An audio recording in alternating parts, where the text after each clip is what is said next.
Welcome back to Colonial Williamsburg, and yet another of my annual trips. I saw a lot. I learned a little bit about a new trade, got to see the products of ongoing research and development, and I got to see these fabled craftsmen make a mistake and fix it. Come along with me as we look at some of the trade shops. Pushing it with the hammer, and literally you can see the difference on the side there. I'll just go all the way to the edge, come back, and I'll just keep repeating that, I don't know, 15, 20 times, however long it takes to get it there. Now, that one being farther along, I'd already switched to the flat hammer, making a more direct but lighter contact smooths it up. You can see the difference between that surface and that one. Like the big thing up there, it's going to be a coffee pot even more, an example of that difference between, because at this point I don't care about the surface, I just care about the shape. Once I get the shape, then I get the surface. And then once I got it smooth, in the case of the bowls, the base soldered on, then I'm really concerned with how it appears, because of course big difference between that and this is, that's shiny. And in a word, polishing is abrasion, so literally you sand it. 3 yellow jars, pumice, rotten stone, jeweler's rouge, literally just make smaller and smaller scratches until you can't see them. Just kind of like a homemade sandpaper, if you want to call it that. Sawed it out, then you got the pattern for the finished cut out otters, as they're called, the pair of otters. So getting rid of the saw marks, and then once again polish it to make it shiny. In this case, all our stuff goes in the shop next door and is for sale. Where do you get your sheets of silver? Well, you would basically take, you can cast ink, it's any size we want. I was looking for a smaller one because this one would make a pretty big sheet. But I've got one that's about that long that was enough to produce this sheet. Just hammer it out. Yep. Wow. Yeah, you get these really big guys with no necks, and they just stand at big anvils with big hammers, and just, that's what they do all day. Back in England.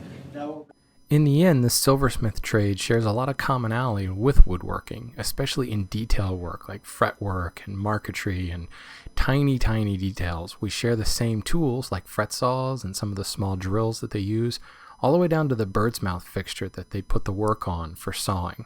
The coolest part, however, is their sawdust can be swept up, melted down, and reformed back into a silver plate.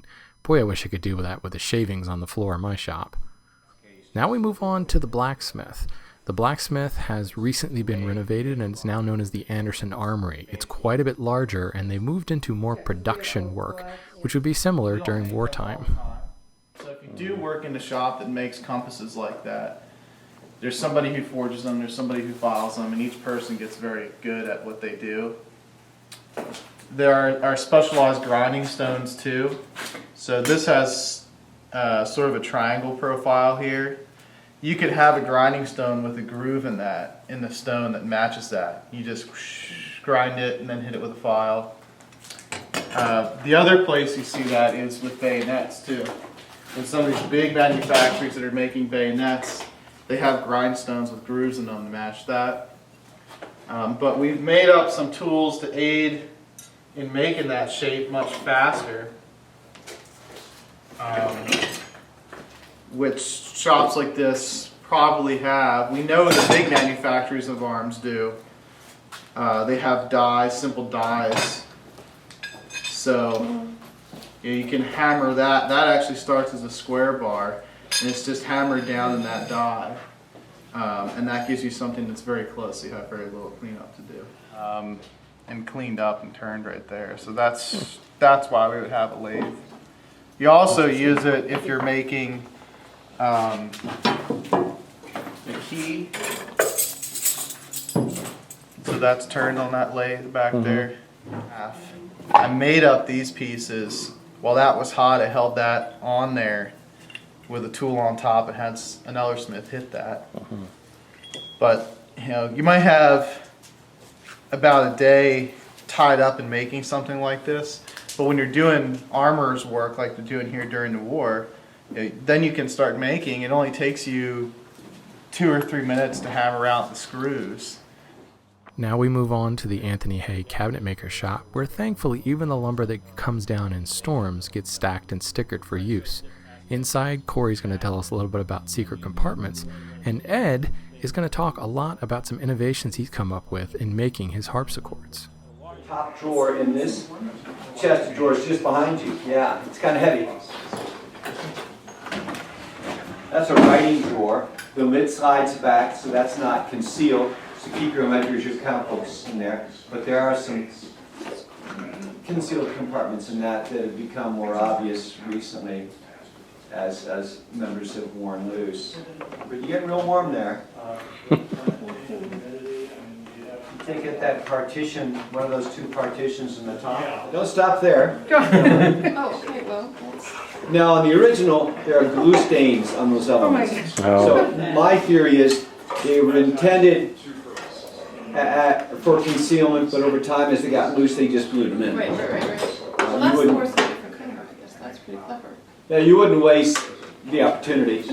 And you know, there's not one bank in this side of the Atlantic yet. Right. So you lock and hide your valuables.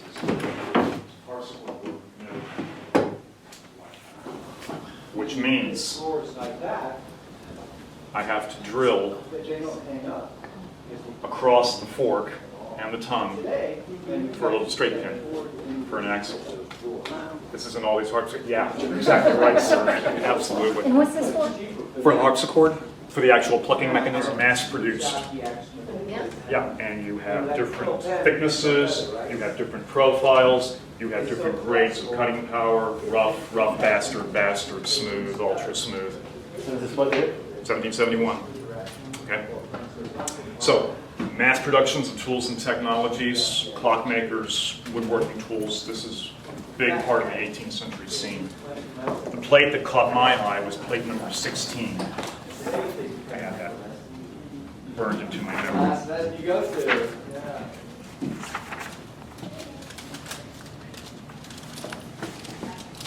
Drilling tongs. It's these right here that caught my eye.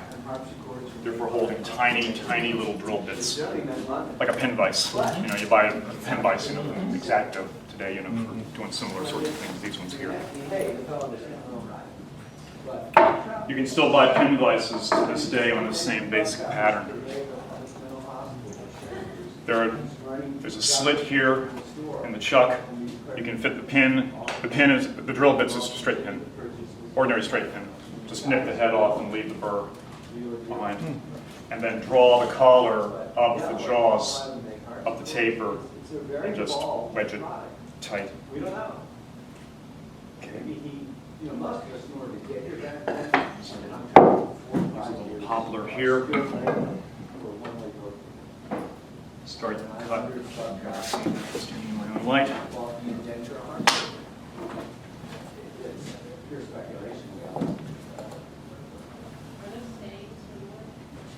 Some we do make our stained dies from. A number of those are wood, Nib like outfitted here. ladder. Goes in the hole in my block. And you can just chip some of these. It looks a little ugly at first, And then use that as but it a will stain. stabilize. Spinners and weavers use those same And colors. there we and go. leathers with their own finer Some like this. A varnish.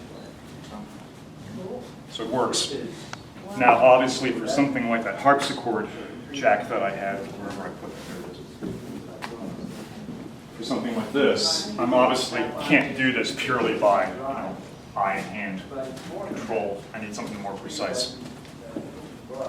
So lo and behold, we stumbled on a French treatise, totally unrelated to harpsichord work,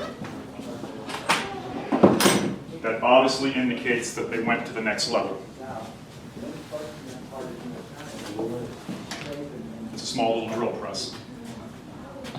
There's the pin for the drill bit, but everything now is supported, braced. I can loop the bow the same way around the collar, get it to spin reciprocating. I just put my piece of work here in the carriage and manually run it against the bit and work. And compare. What treatise did you find that in? What was it? This particular one was in Jacques-André Roubaud, Oh, of course. which in fact we know this particular treatise back and forth and sideways. We just So you found hadn't- it and then you. and we hadn't even noticed it, you know, just because the issue hadn't really come up. It's not exactly a small book. It's okay. So we found that in Roubaud, and then we found another one that was in the Great Encyclopedia by Diderot and Alan Bay, which we also had reproduced, just so we would have both versions there. This is a real concession for an English workman to concede that the French were onto something. But, Here's a better look at what Ed was talking about. When the jack rises, the quill plucks the cord, creating the tone. And all those little holes have to be drilled very precisely. And here's that drill press he was showing us. You can see the straight pin held in the collet on the end. Frankly, I think it's pretty exciting that there's still a fair amount of research and development going on that increases our knowledge of how things were made way back when. Then Ed took a different turn and began to talk a little bit about the day-to-day kind of boredom of the cabinet maker. Yeah, we do a set of chairs with this design, and then we get another order. Same thing, again. Okay, for customers, granted, you know, outside in that room, all of this looks new and interesting. You know, all that furniture looks like it should have appeared by summer. You know? But for us in here, it gets awfully routine. Yeah. And I've actually had visitors actually complain that my attitude about this is just too cavalier. But I think my attitude would have been the same in 1770. It's just more the same. It really is. There's not much new under the sun except variations on the same theme. If you saw the chairs out front, the chair back here that's on the wall, that same basic structure is in this chair. Underneath all that decoration is the same basic construction. That doesn't change. So we train you as an apprentice, and you get to know that basic chair construction as on-command skills. You just know chair making. The rest of it's just all variations on that theme, whether they're going to be kept ultra plain, you know, mid-decoration, or really take out the knives. This is the Armory Complex. The white building is the recently finished kitchen, and the one on the right is the under construction tinsmith shop. I got a chance to watch this being built and a chance to watch one of our intrepid joiners having a bad day. This is actually the second time he's cut this tenon, and he's working on his second dovetail for the front. Let's watch and gain some inspiration when even these guys have trouble fitting a joint. Just expecting the back saw to finish. Got it.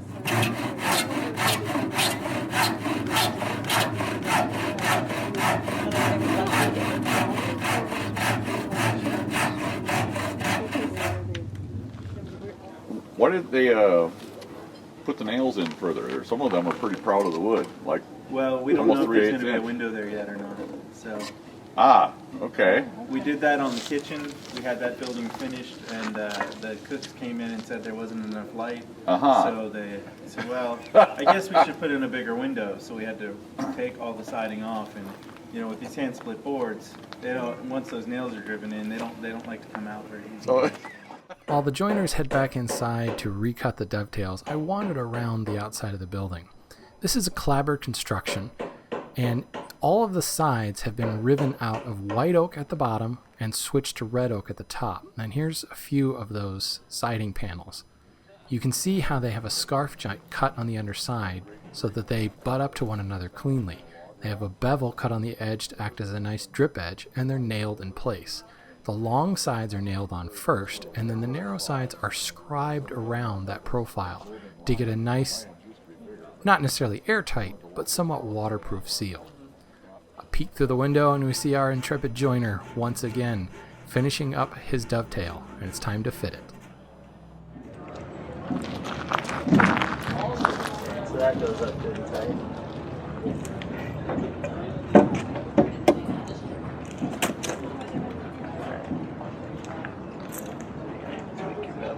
Actually, you could probably line it up on one side if it's close, and just recut the angle on the other side.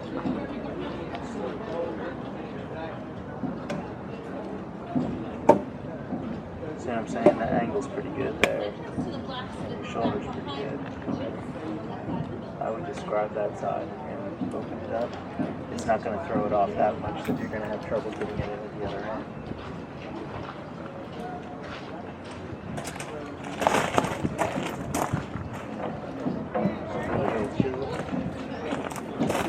It won't hurt my fingers. Won't hurt me at all.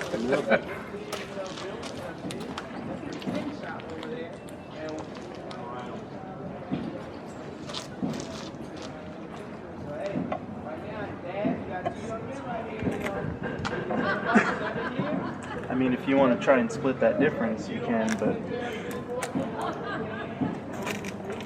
The way this thing's been going.